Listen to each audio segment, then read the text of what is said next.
అదేమిటో నాయదవరించింది తీయగా పెదాలతో మదించి విడు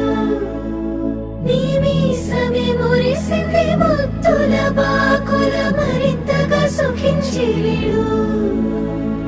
మోముకు కాళ్లకు నునులేత వేళ్లకు పూలతో దిష్టి తీయనా కందుల తోటలో పూచిన జాబిలి నీవని హత్తుకుందునా ఏ అంబరం